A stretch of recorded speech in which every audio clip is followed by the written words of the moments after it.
ओम शांति। आज बाबा के अव्यक्त मुरली का सार है। मुरली की हेडिंग है उदासी आने का कारण छोटी मोटी अवज्ञाएं। उदासी आने का कारण छोटी मोटी अवज्ञाएं। और रिवाइज मुरली है ये 14/1/88 की। आज बेहद के बड़े ते बड़े बाप, ऊंचे ते ऊंच बनाने वाले बाप अपने चारों ओर के बच्चों में से विशेष आज्ञाकारी बच्चों को देख रहे हैं। आज्ञाकारी बच्चे तो सभी अपने को समझते हैं, लेकिन नंबरवार हैं। कोई सदा आज्ञाकारी और कोई आज्ञाकारी है सदा नहीं है। आज्ञाकारी की लिस्ट में सभी बच्चे आ जाते हैं, लेकिन अंतर जरूर है। तो नंबर 1 है सहज स्वतः स्मृति स्वरूप आज्ञाकारी, और दूसरा नंबर है कभी स्मृति से कर्म करने वाले और कभी कर्म के बाद स्मृति में आने वाले। तीसरे नंबर की तो बात ही छोड़ दो। 2 मालाएं हैं, पहली छोटी माला, दूसरी बड़ी माला है। तीसरों की तो माला ही नहीं है, इसलिए 2 की बात कर रहे हैं। आगे बाप दादा ने आज्ञाकारी नंबर 1 बनने वाले बच्चों की 10 विशेषताएं सुनाई। पहली, हर कर्म आज्ञा प्रमाण होगा। दूसरा, मेहनत नहीं बाप के आशीर्वाद की अनुभूति। तीसरा, बाप दादा के दिल की दुआओं का साथ का अनुभव। चौथा, हर कर्म फलदायी होगा। पांचवा, सदा संतुष्टता तथा सफलता का एहसास। छठा, संतुष्टता स्वयं से, कर्म के फल से और संबंध संपर्क में। सदा हल्कापन, सदा आंतरिक विल पावर का अनुभव, अतीन्द्रिय सुख की अनुभूति और सदा भरपूर व संपन्नता का एहसास करेंगी।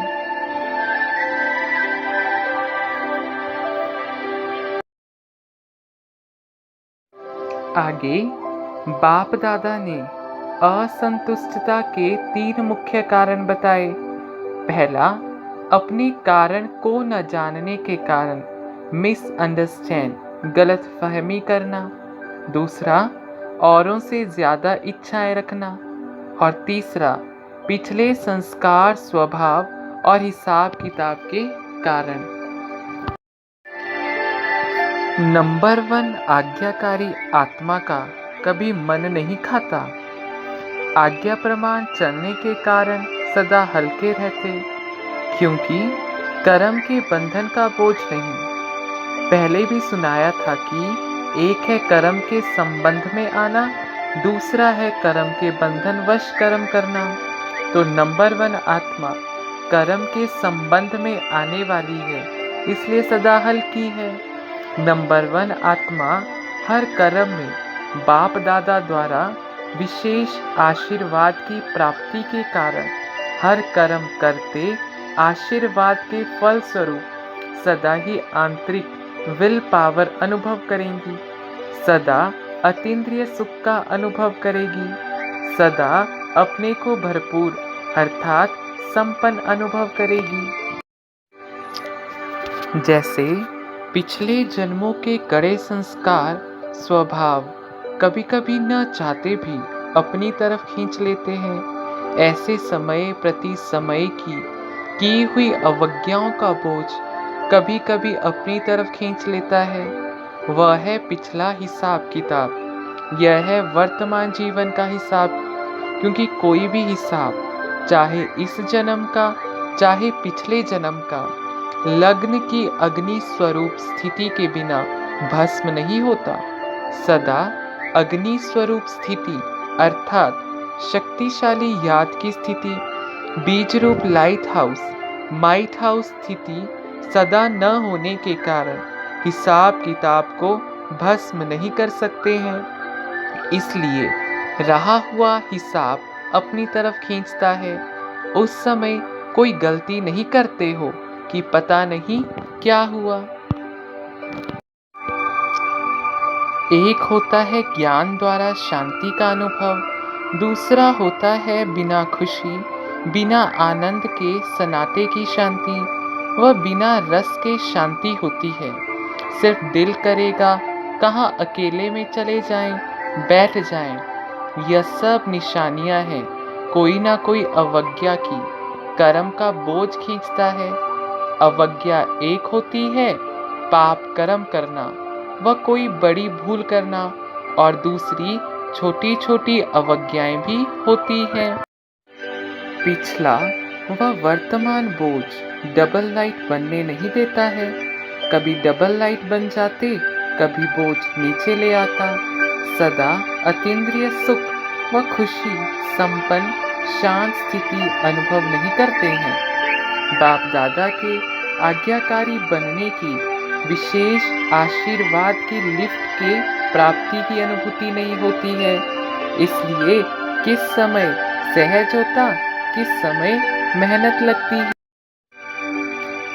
आज्ञा ही बाप के कदम है, तो कदम पर कदम रखना तो सहज हुआ ना। वैसे भी सभी सच्ची सीताएं हो, सजनियां हो, तो सजनियां कदम पर कदम रखती हैं ना।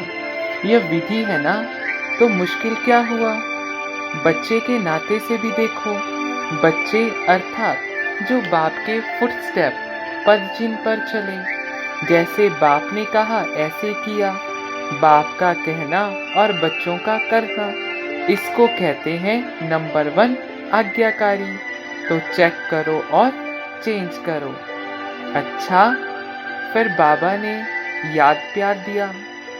चारों ओर के सर्व आज्ञाकारी श्रेष्ठ आत्माओं को सदा बाप द्वारा प्राप्त हुई आशीर्वाद की अनुभूति करने वाली विशेष आत्माओं को सदा हर कर्म में संतुष्टता, सफलता अनुभव करने वाली महान आत्माओं को सदा कदम पर कदम रखने वाले आज्ञाकारी बच्चों को बाप दादा का याद प्यार और नमस्ते।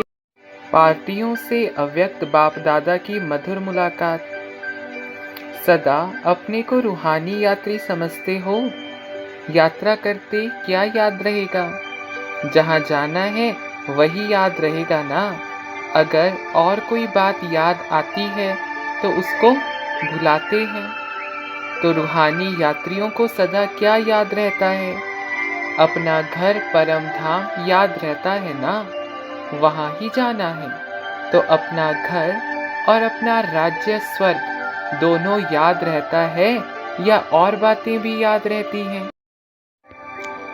तो चेक करो, पुरानी दुनिया में रहते पुरानी दुनिया में फंस तो नहीं जाते हैं। कमल पुष्प कीचड़ में रहता है, लेकिन कीचड़ से न्यारा रहता है। तो सेवा के लिए रहना पड़ता है, मोह के कारण नहीं। तो माताओं को मोह तो नहीं है। अगर थोड़ा धोत्रे पोत्रे को कुछ हो जाए फिर मोह होगा।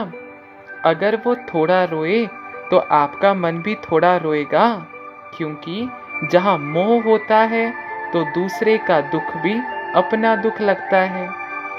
ऐसे नहीं उसको बुखार हो तो आपको भी मन का बुखार हो जाए। मोह खींचता है ना, पेपर तो आते हैं ना।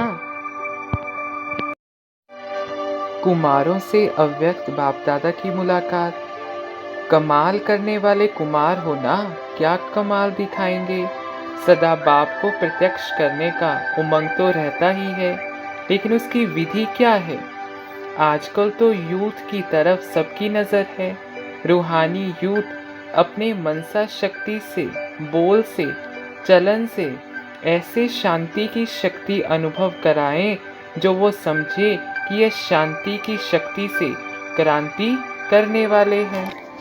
आज का वरदान है थकी व तड़पती हुई आत्माओं को सिद्धि देने वाले खुदाई खिदमतगार भव।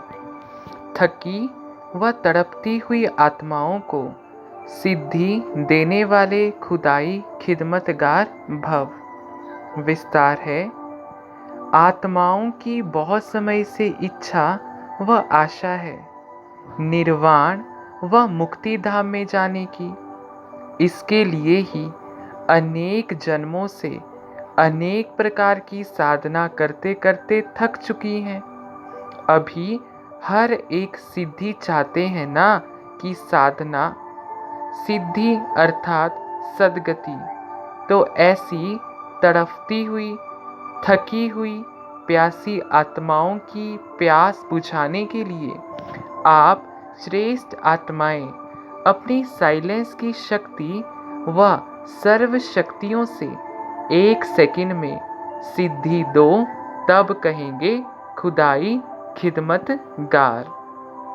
आज का स्लोगन है, कमजोर संस्कार ही माया के आने का चोर गेट है, अब यह गेट बंद करो।